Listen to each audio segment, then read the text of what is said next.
Oyez, oyez, oyez. The Honorable Court of Appeals for the 3rd District of the State of Texas, sitting in Austin, is now in session. Thank you. You may be seated. Thank you very much. All right. Good morning, everyone. It's good to see you all. This is cause number 0323294CV. ACS State Healthcare LLC and Conduit State Healthcare LLC versus M&M Orthodontics, Dr. Scott Malone and Dr. Diana Malone. If I could have counsels introduce yourself and announce ready. Thank you, Mr. Chief Justice. Jason LaFawn on behalf of Conduit and its predecessor, ACS. Yes, sir. Thank you. Thank you. Morning, Jason Ray for M&M.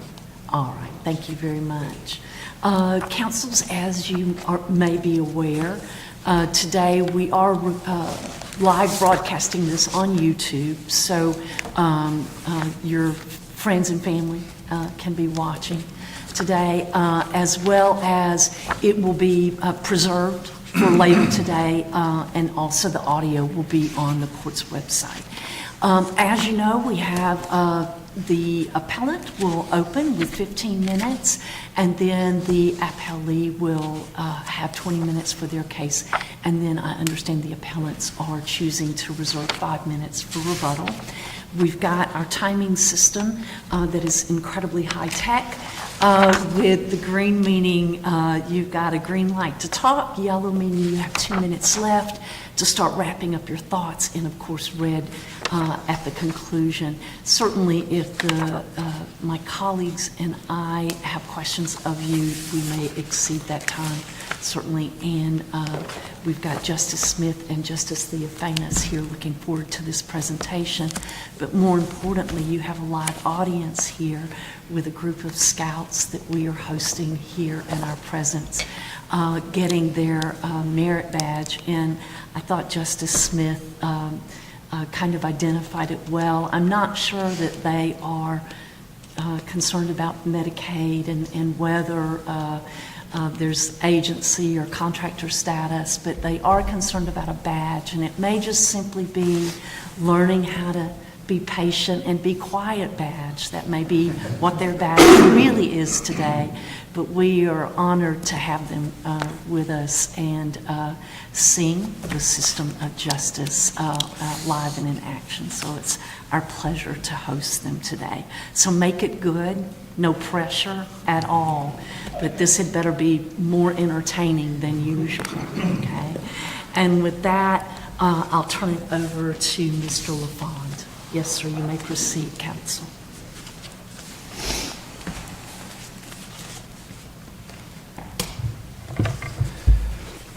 Thank you, Mr. Chief Justice, and may it please the court, and I will do my best for the scouts. Presuming the court's general familiarity with the facts as laid out in the briefs, I'll proceed directly to the substance of our appeal, which is that the Malone's claims are barred by both statutory and common law immunity. For statutory immunity, we ask this court to reach one narrow conclusion, that when the state contracted with Conduit to administer Texas Medicaid on the state's behalf, the state retained the legal right to control Conduit's prior authorization activities. Accepting that conclusion ends this case because, one, the Supreme Court has held that employee status under the Tort Claims Act turns on the legal right, the government's legal right to control the alleged tortfeasor, and two, it is undisputed here that if Conduit was the state's employee under the Act, then the Act's election of remedies provision bars the Malone's claims. And those points are summarized in our Bench Exhibit 1. But before getting into the details of the evidence that conclusively established the state's legal right to control, I'd like to make two higher-level points, one about related case law and one about practical consequences, which I hope will establish for the court that we're not asking the court to go out on a limb here. As to case law, every other court to consider the question has held that prior authorization decisions by a Medicaid contractor are the actions of the state itself. And we've cited a number of those cases in our briefing, and there are many more cases out there. And every court to consider whether Medicare fiscal intermediaries for the federal government performing the same functions that Conduent did for the state qualify as federal employees under various federal statutes. And finally, the handful of state decisions evaluating, whether Medicaid fiscal agents are state employees or officers under various state statutes all say yes. And we've cited those cases in our briefing as well.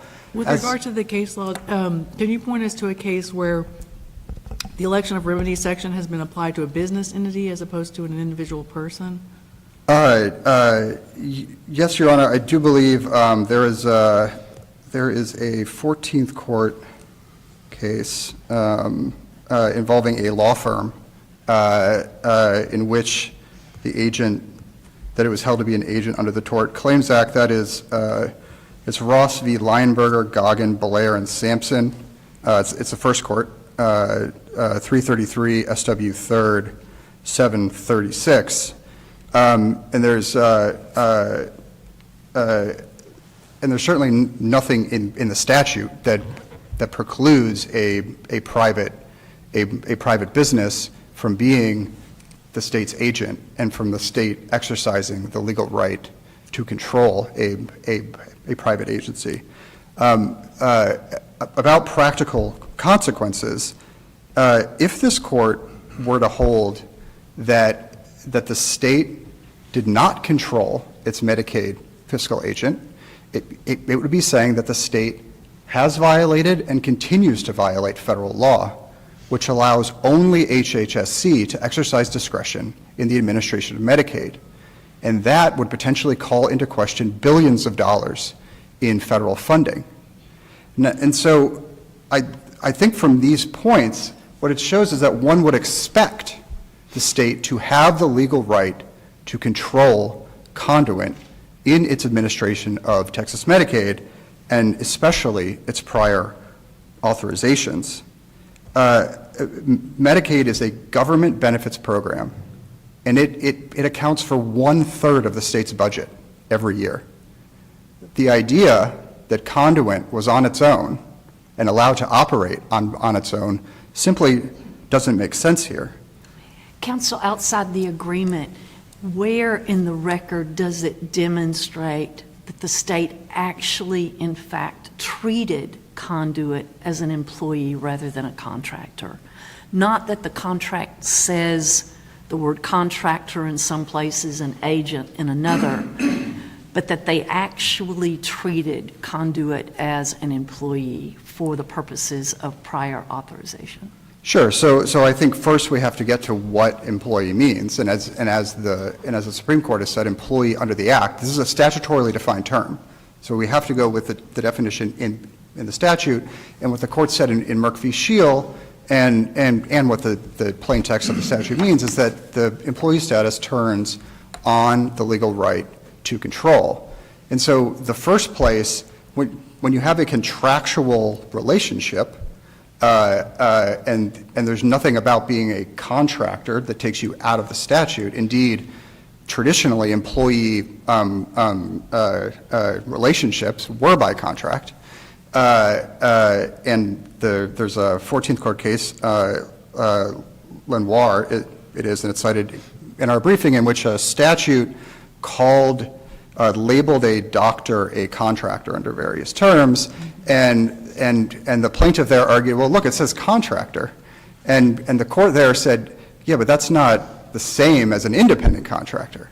Like, there are lots of contractors. And the thing that independent contractor turns on, unsurprisingly, is the legal right to control. So the first place you look is the contract. And now Your Honor said where outside the contract Yes. does it show that they treated them as an employee. And I think the other side put a lot of weight on the so first let me be clear that the actual exercise of control is not relevant to this term. That's clear in the Supreme Court's case law, including Love, including well, I'll just rely on Love as the main case.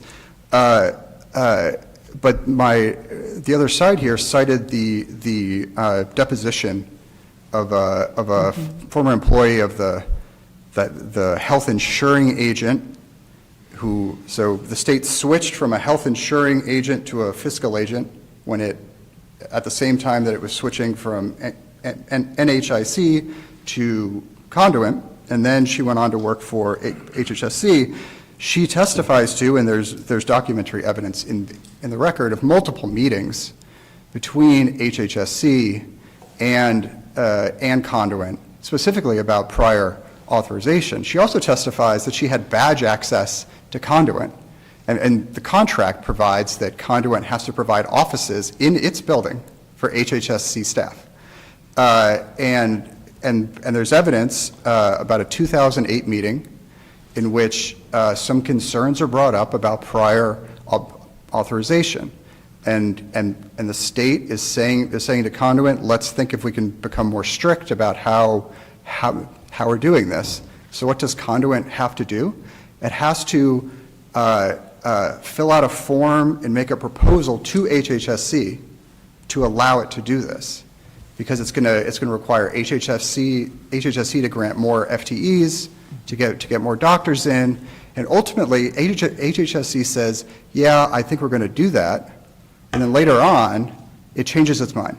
It just says, no, we're not going to let you do that. And this is actually in their petition. They say, number one, that HHSC told Conduent to continue its prior authorization activities, and it says that the state would not let Conduent hire more licensed dentists to review prior authorizations. You raised an issue there that, since we're to review this as a motion, as we would a motion for summary judgment, does the record that exists in front of us, and we're only at a plea to the jurisdiction on whether the trial court has got jurisdiction or not to hear this case, has the record raised fact issues that a fact finder has to determine on the issue of contractor, agent, employee, and therefore that's the reason Judge Maya Gamble denied the plea, is because there are jurisdictional fact issues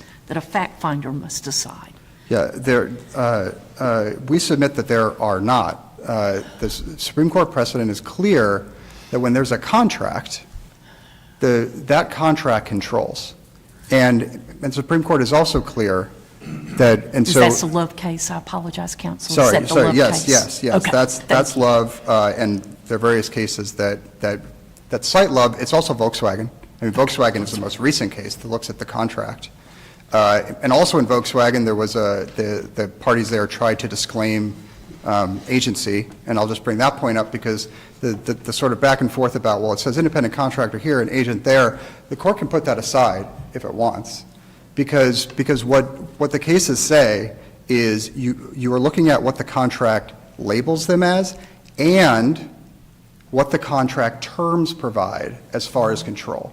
And what we've shown here is that the contract is replete with control. I mean, the most clear part of it is in the RFP section 8.9.1, where it's very clear where it says you will do prior authorizations case by case in a manner directed by the state.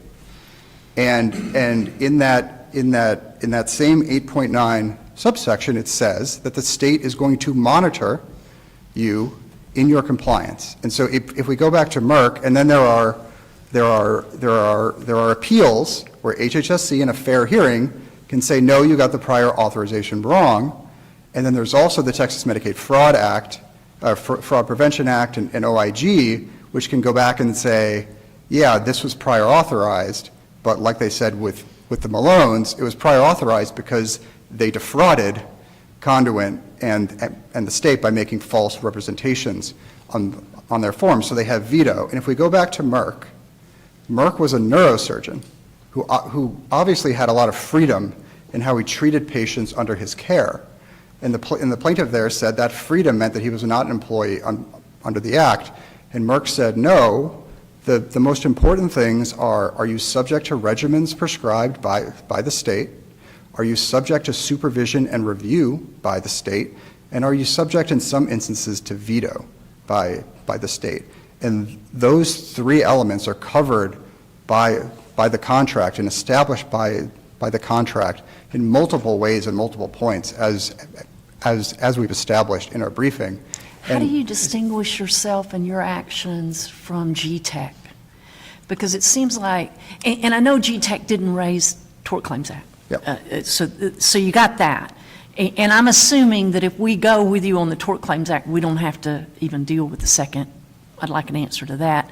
But for right now, how do you distinguish your client's actions from those of GTEC, where they were writing the instructions, it was reviewed by the state, and the court still said they aren't cloaked with immunity?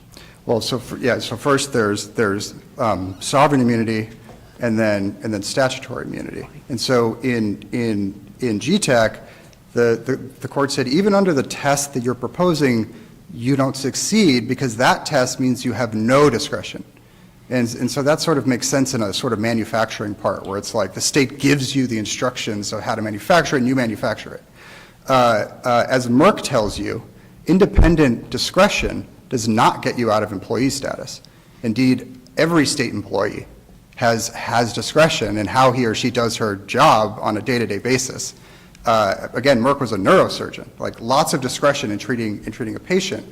And so GTEC and Merck sort of hit heads there, and that shows you there that the test under GTEC, the proposed test, the court didn't adopt any test that said we don't have to, but the proposed test that failed in GTEC does not apply under the Texas Tort Claims Act. But also what GTEC was doing was GTEC was advising the state. Like the Texas Lottery Commission, didn't really know about lottery tickets, and it has the responsibility to do this, but it needed GTEC to advise it on what the tickets would look like. Medicaid is completely the opposite. Federal law says that it's the state that does this. It's the state that decides medical necessity, what needs to be shown. It's the state's Medicaid manual that said HLD score of 26 or higher and you are prior authorized.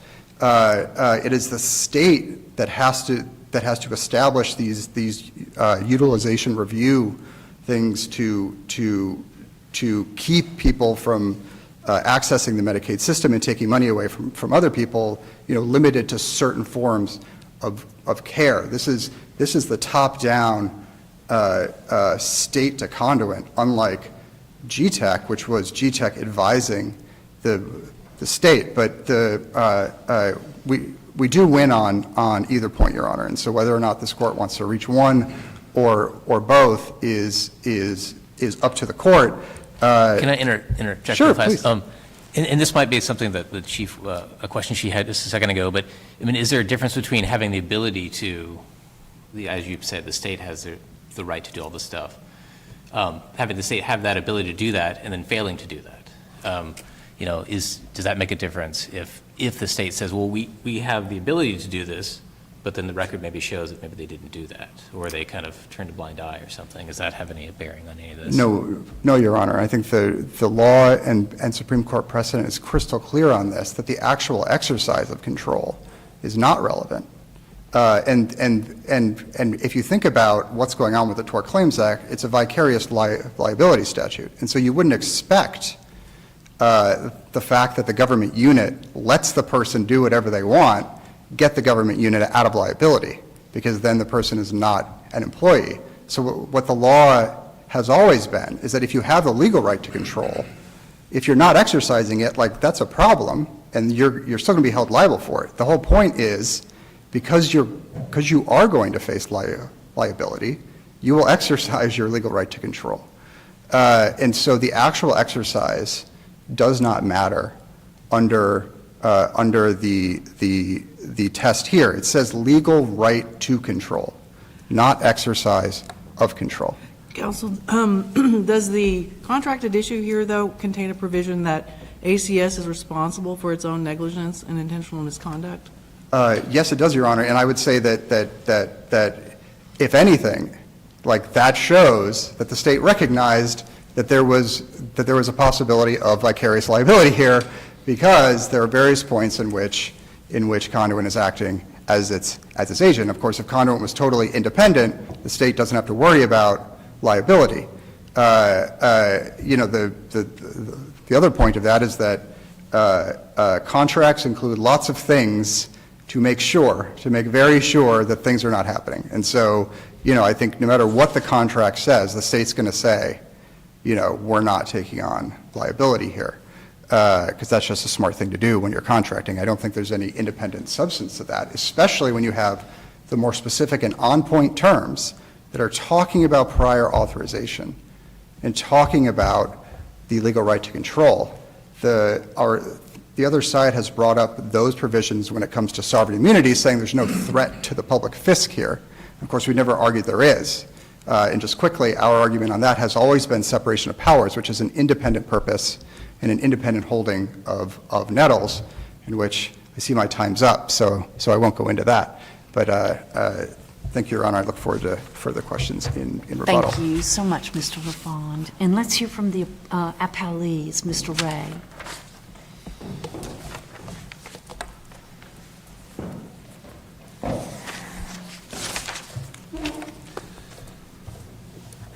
May it please the Court, Chief Justice Byrne, Justice Smith, Justice Theophanis. Sovereign immunity is the only fully dispositive legal argument that ACS brings in this appeal. So I'd like to address that point first, and I can do it quickly. This is ACS's sovereign immunity argument. They say that the lawsuit requires the Malones to prove that the state's actions within its delegated powers were so fraudulent as to be the only way that the Malones could continue their claims. In other words, that ACS argues that the only way the Malones can win is if the state alone engaged in some sort of fraud or bad act such that on each of the Malones' claims, the only way they could win would be to show that the state was really the person that was in error. Therefore, ACS claims the Malones' lawsuit is barred by the Nettles case, but that argument's incorrect. The Nettles case could provide ACS derivative sovereign immunity from suit, but only on the Malones' specific claims that the state conspired to commit breach of contract, withhold the Malones' money, and to falsely accuse the Malones of fraud. That's at CR 48. To be sure, the First Amendment petition, which is the live petition in this case, back from 2014, it hasn't been amended since then, contains the following words, which open the two-paragraph section of the claims that were only against the state. That's titled Conspiracy and Joint Enterprise at paragraph 63 and 64. It starts, in the alternative, former Deputy Inspector Jack Stick has stated publicly that acts and omissions of ACS were so egregious as to be outside the scope of ACS's agency relationship with the state. Assuming the same to be true, then the state conspired with ACS. So those claims were all made in the alternative, and in any event, they were struck. So the Malones currently have no claims against ACS that require proof of any state action or fraud or culpability in any way, and they're certainly not completely reliant on that. So going back, after the state sued ACS, in March of 2014, remember. It's also important to note, we'll get to the tort claims issue, that this whole thing started when the Malones and other dentists sued ACS first. So the first shot that was fired was not against the state, it was the Malones against, and other dentists against ACS. Now, after the state sued ACS, the Malones then drafted additional claims against the state that really mimicked the state's claims against ACS, and they filed them in this petition. Now, to be clear, the background facts and allegations in the Malones' original petition are effectively the same, or in many cases exactly the same, largely across the background and facts, as in the first amended. So the original and the first amended are almost exactly the same with regard to the facts and allegations that underpin the claims. The original petition lays all of the action and damages on ACS, not the state. Now, the amended petition sets out additional, and this is important, alternative offset claims against the state. They're offset claims only. That is to say, any time that the Malones sued the state, they never sued the state for money in the sense that they wanted to get something out of it. All of the claims that were filed were simply offset under RIATA, which at the time was a controlling Supreme Court precedent that said when the state sues you, it waives immunity as to offsetting counterclaims. So these were just offsetting counterclaims, which were essentially if you think the Malones have committed $5 million worth of improper acts, we believe that you had some hand in $3 million of it, so the balance would be $2 million to the jury, perhaps, right? Once those offset claims were struck, and by the way, the appeal of that state's plea of the jurisdiction in this case was part of a Rule 11 agreement at, I think it's Record 191, where for the sake of making things simple, the Malones said, we're not going to waive anything with regard to this. We're just going to kind of push the arguments that we had through the 5380 case, which was the state's case against the dentists, a variety of dentists, which they say is a settlement. And it's not a settlement in this case, but in any event, we'll get to that in a second. So once the offset claims were struck, the Malones petition returned to its original posture, which was that ACS on its own had committed various acts of breach of contract and negligence and warranty and fraud and all of that. So it's against that backdrop that ACS attempts to apply the Nettles decision. And in Nettles, the Supreme Court denied derivative immunity to G-Tech with only one exception.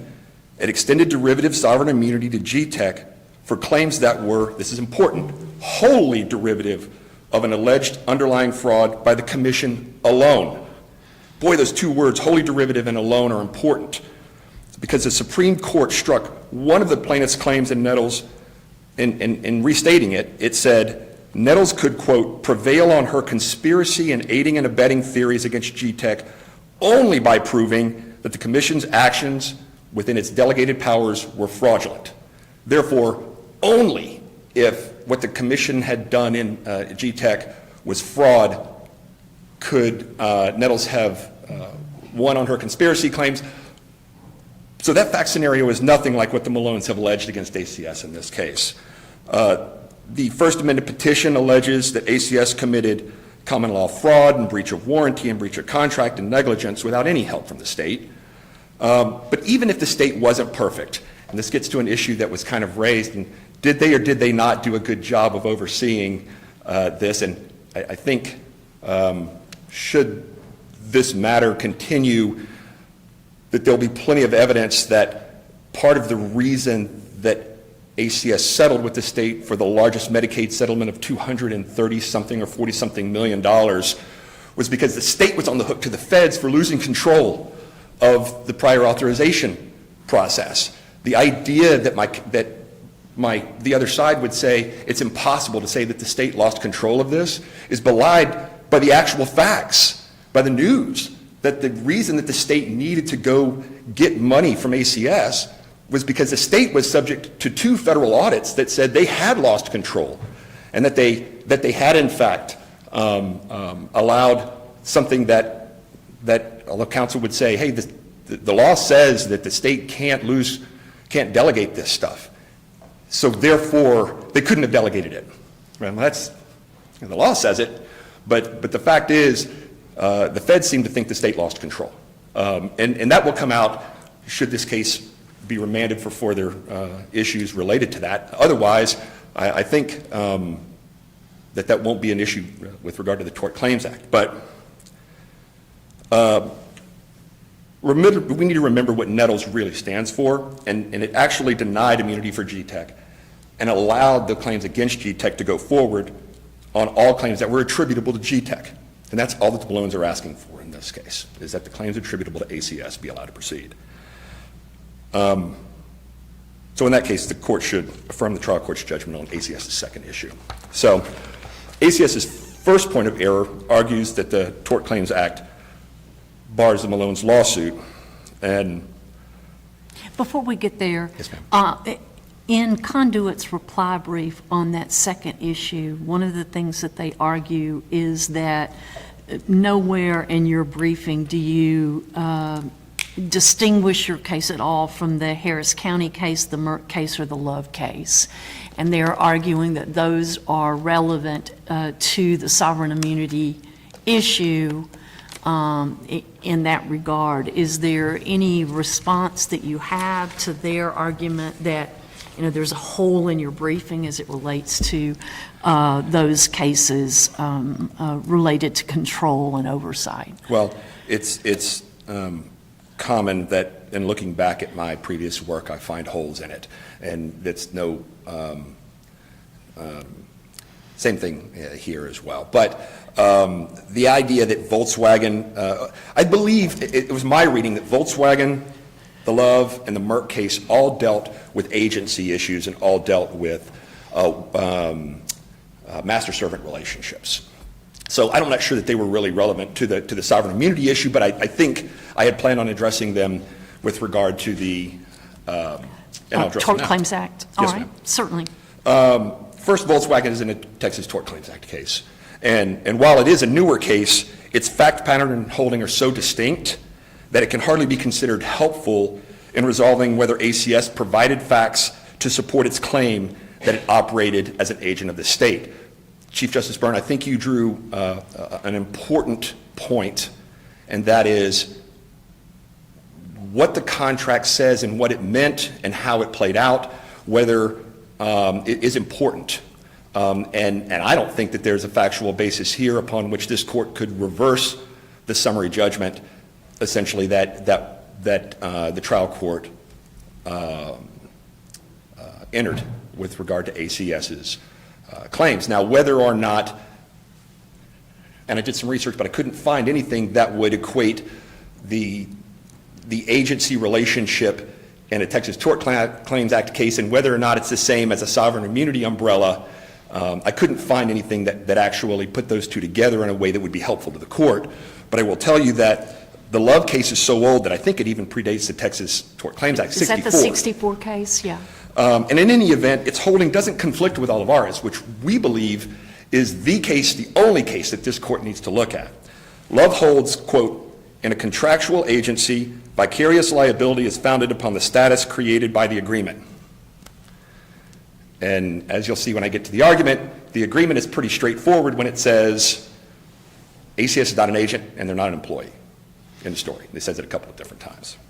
So Olivares, which is more recent and more relevant to the Tort Claims Act question, simply takes Love further and adds color and flesh to that holding. It doesn't conflict with it in any way.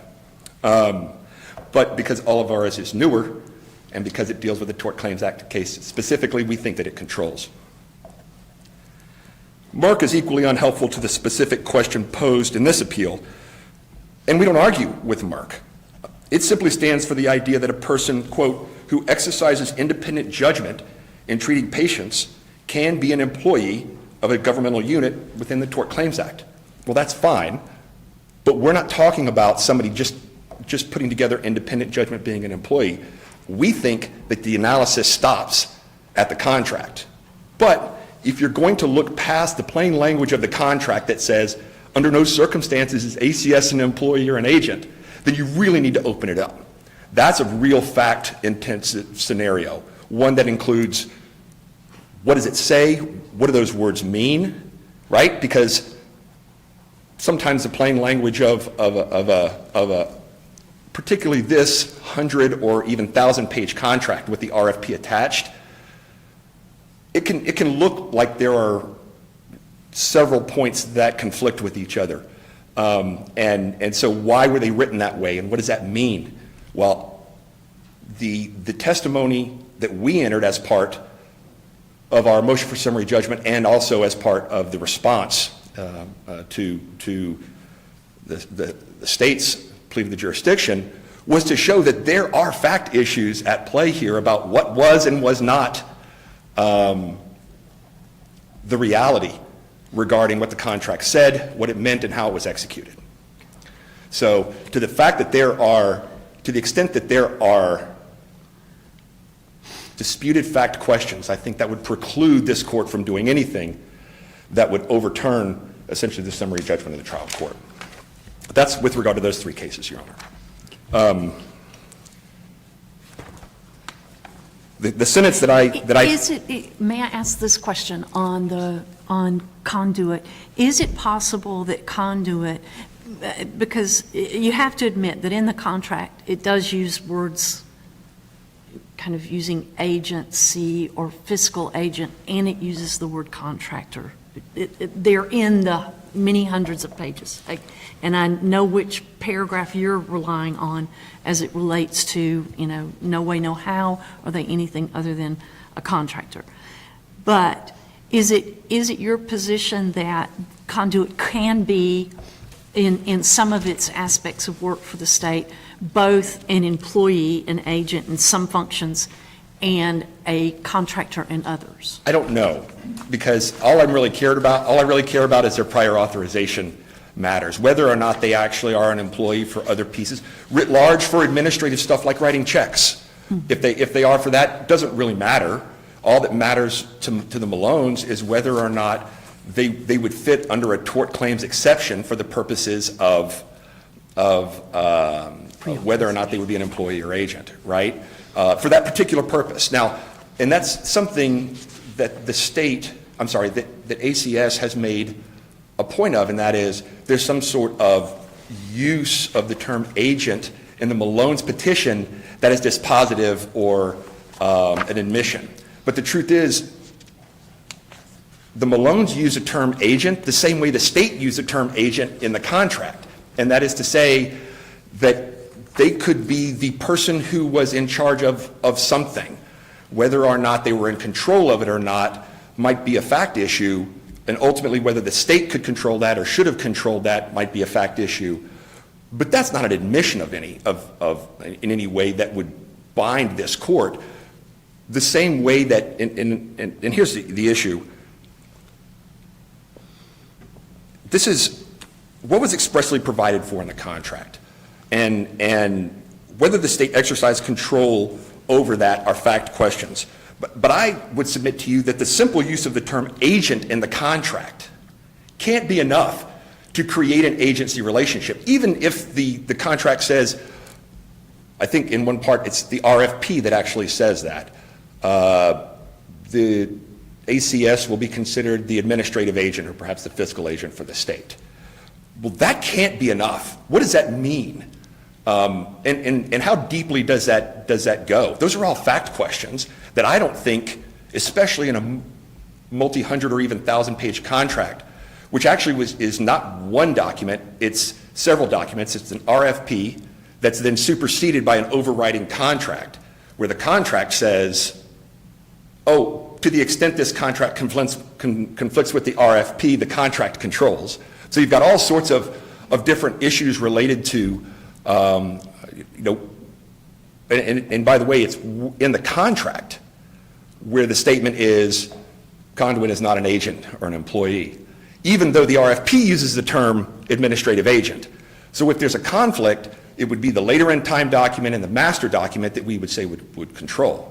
How do you deal with the part of the agreement that says the state will review and approve all vendor-proposed medical criteria as specified in the medical policy and/or rule used to authorize services that require prior authorization, and that the state will review and approve the vendor recommended format of all PA request forms and related material? Does that not show that the buck stops at the state? Well, as Mike Tyson said, everybody's got a plan until they get punched. And what I would say is that might have been what they said at the beginning, but that's not the way it played out. And that's not what Vivian LaFuente and several other people we took 100 days of depositions so far in this case. Traveled all over the country for things related to what ACS knew and what the state knew and all of that. So, and how things were meant. But nowhere was the issue of agency ever brought up, because this wasn't even a matter that was pled until after all those depositions were either fully completed or largely completed, and certainly after Vivian LaFuente and a bunch of HHSC and ACS leadership had been deposed. So it's really unfair, we thought, that ACS would plow up something Texas Tort Claims Act has never been mentioned by the state or by ACS. In any of the different, in the 321 lawsuit or the 5380 lawsuit, has never been mentioned at all. And the idea that somehow we would have waived that because we didn't ask for more discovery, I'll tell you, is difficult to stomach when we didn't ask for more discovery because we asked the judge to just simply strike the new affirmative defenses that they pled, and the judge said no. At the same time, she struck, at the same hearing in which she struck their motion for summary judgment. So there hasn't been any time to ask for additional discovery. But certainly, should this case be remanded for that issue, that would come up. What about the argument that the federal government required the state to maintain control over all this? I mean, what's your response to that? Just because the law says that you have to do something doesn't mean that it's done. And that's part of the underlying tension in this case, is that what did the state allow and what didn't they allow? And to what extent was ACS given free rein to do something that, at least according to the federal statute, wasn't allowed? And even though the state said, we're going to set the criteria, or we're going to oversee and review the criteria that you set out, to what extent did they ever actually do that? And how detailed were those criteria? Because at the end of the day, I'm not sure that there was anything beyond what the RFP issued at 8.9.1, where it says, you've just got to disposition these correctly, which is really literally effectively what one of the RFPs says. Whatever is brought in, you look at it, use medical judgment with experts, and decide whether it's medically necessary or not. So the federal government does say, Justice Smith, that's what was required to be done, but that's not dispositive in this case, just because if that was the case, then the state could never do wrong. It's just a matter of what the law says, that they have to, that they can't outsource the matter, so they couldn't have. But they did, at least in this case. Did you say earlier, though, that we should just stop with the contract, and then now you're telling us that we can, the contract might say one thing, but what actually transpired is completely different. That's what we should be looking at? No, I think that you stop with the contract. But I think if you want to get beyond, and this gets to Justice Theophanis' issue, which is, then why all of this insurance and liability talk? If you're somebody that's covered by the Tort Claims Act, or you have immunity, then what would be the need to have all of this stuff in the contract that holds you liable, even to third parties, for negligent and intentional acts? If we're going to go past the idea that the contract says that you are not an employee or agent, then it's a pretty deep factual dive, I believe, and one that either the record hasn't been developed enough for this court to reverse on, or one that needs to, should the court believe that the Texas Tort Claims Act might apply in this case, then the best remedy that I think ACS could get from this court would be to remand for a greater fact-finding on that issue. Because if you're going to get beyond the idea of the plain statement that says, under no circumstances is ACS an employer and agent, and you're going to get into whether they actually were or weren't, then you really need to get into all the parts of that. What does the liability pieces mean? What is the consequence of the authorization statutes and the oversight? And counsel, if you wrap up. Yes. And with that, we would ask that that on both of the points that you sustain the trial court's judgment. Thank you. Thank you. And let's hear from the appellants in rebuttal. Thank you, Your Honor, and I'll try to make it through all of my points quickly. I'll pick up where my colleague left off about greater fact development. He wants greater fact development on actual exercise of control, and every argument he made to this court was about actual exercise of control. He's asking this court to commit clear reversible error by relying on the actual exercise of control rather than the legal right to control. And he talks about the federal clawback. Well, why was the federal government going after the state instead of going after Conduent? Because the state was responsible for its agent. In his brief, in his brief, he talks about, well, we don't know what agent means. We absolutely know what agent means. Agent is the ordinary meaning of agent is clear to everyone, and it's clear from their petition where they talk about alternatively they were acting outside the scope of their agency that they understand what agent means. And when my colleague says that the contract said in no way could they be an agent, he's simply misrepresenting the contract. Section 5.6 expressly contemplates that Conduent will be the agent because it says it starts with a proviso that subordinates the rest of that clause, and it says except as expressly provided in this agreement or as agreed to by HHSC. And he tries to separate the RFP. We can stick with the administrative services agreement. It itself says that Conduent will be the fiscal agent for operational phase services, which is basically the running of Medicaid, which includes prior authorization. And he says that at page 2 of his brief. He says the state fired Conduent as their fiscal agent for prior authorizations. It's always been clear to everyone that Conduent is the agent here. And again, when he talks about the state losing control, they had to have control to lose it, right? And so they had the legal right to control Conduent. There's no fact question of what's in the contract. And he cites to Olivieres about labels, but Olivieres itself says that that what's going on here, it says the label and it says and the terms of the contract. And what Volkswagen says, he talks about the facts of Volkswagen. I'm talking about the legal rule. Volkswagen said, yeah, it says you're trying to disclaim agency, but what do the substantive terms of the contract say? And the substantive terms of that contract said you're going to do this. You need to, when we tell you how to do this and tell you to do something, you're going to do it.